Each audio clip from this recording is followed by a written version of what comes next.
کہ آپ نے کہا اللہ کا فضل و کرم و رحمت،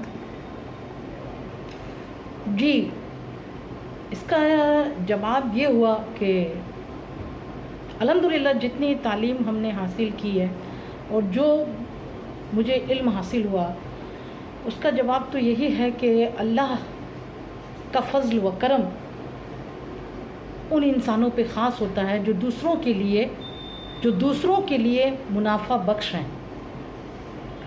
اگر آپ دوسرے کے لیے منافع بخش ہیں، خیر ہیں، دوسرے کے لیے آپ خیر ہی خیر ہیں، بے شک اللہ کا فضل و کرم ایسے ہی لوگوں پر ہے جو دوسروں کے لیے منافع بخش ہو، فائدہ مند ہو، خیر ہو، آپ کے سر سے کسی کو تکلیف نہ ہو۔ منافع بخش بہت کم لوگ ہیں، ہر کوئی اپنے منافع میں لگا رہتا ہے، لیکن جو لوگ خود کو اللہ کے لیے، اللہ کی رضا، اس کی خوشنودی حاصل کرنے کے لیے اپنے آپ کو لوگوں کے لیے منافع بخش بنوا لیتے ہیں، الحمدللہ ایسے ہی انسان تو اللہ کے فضل و کرم کے حقدار ہیں، اللہ کی رحمت کے حقدار ہیں۔ آپ ہر حال میں دوسرے کی مدد کیجیے، ہر حال میں آپ جان سے، مال سے دوسرے کی مدد کیجیے۔ اگر آپ کے پاس مال نہیں ہے تو آپ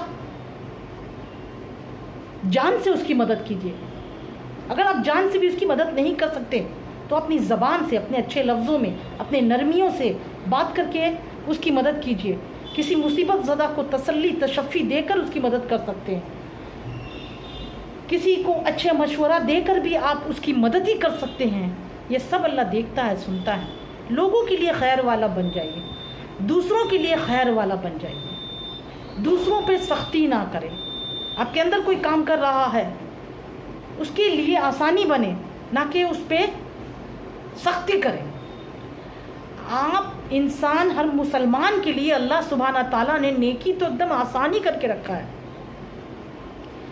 جو پروردگار اپنے نبی کے ذریعے یہ پیغام پہنچاتا ہے کہ راستہ سے چلنے والے تکلیف دہ چیز ہٹا دو تو اس پہ بھی تم کو اجر ہے۔ ایک اینٹا ہٹا دو، ایک کانٹے والی چیز، ایک ٹھوکر لگنے والی چیز کو اگر تم راستے سے ہٹاتے ہو تو اس میں بھی تم کو اجر ہے۔ سوچیے، جبکہ اسلام اتنی خوبصورت تعلیم دیتا ہے کہ اگر تم اپنی بہن سے مسکرا کر ملتی ہو تو وہ بھی تمہارا صدقہ ہے، اس میں بھی تم کو اجر ہے۔ اگر آپ کسی کو کھانا کھلاتے ہو، چاہے وہ مہمان ہی صحیح، اس میں بھی اجر ہے۔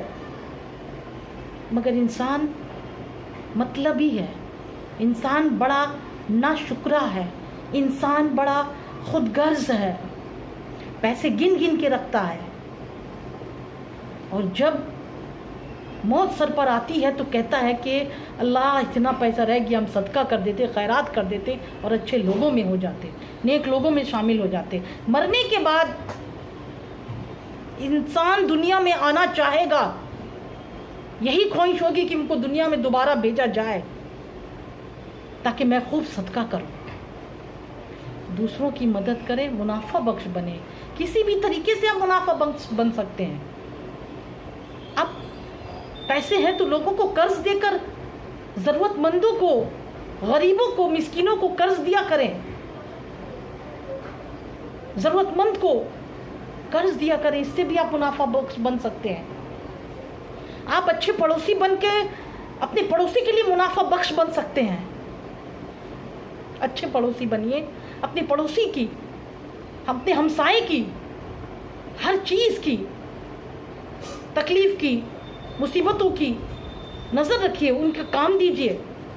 آپ اچھے رشتہ دار بن کے بھی منافع بخش بن سکتے ہیں، اپنے رشتہ داروں کا، اپنے خاص کر اپنے غریب رشتہ داروں کا ساتھ صلہ رحمی کر کے، ان کی مدد کر کے آپ منافع بخش بن سکتے ہیں۔ منافع بخش الحمدللہ ہر کسی کے نصیب میں اللہ نہیں عطا فرماتا۔ منافع بخش تو وہ انسان بن جاتا ہے جس سے اللہ کام لیتا ہے۔ اللہ ہم سب کو دوسروں کے لیے منافع بخش بنا دے، اور میری زندگی اس ذات کی قسم جس کے قبضے میں میری جان ہے، اور میری زندگی، اپنی زندگی کو خود میں منافع بخش بنانا چاہتی ہوں دوسروں کے لیے، اور انشاءاللہ جب تک اللہ کی مدد نہیں ہو اپنے آپ کو نہیں بنا سکتے. اللہ سے اس کے لیے مدد چاہنی ہے, اللہ سے اس کے لیے گریہ زاری کر کے دعا کرنی ہے کہ اللہ مجھ سے بھی کام لے لے, اے اللہ مجھے بھی دوسروں کے لیے منافع بخش بنا دے جس کا بے شمار اجر ہے. اللہ امید کرتے ہیں تبسم باجی کی بات سمجھ میں آئی ہوگی.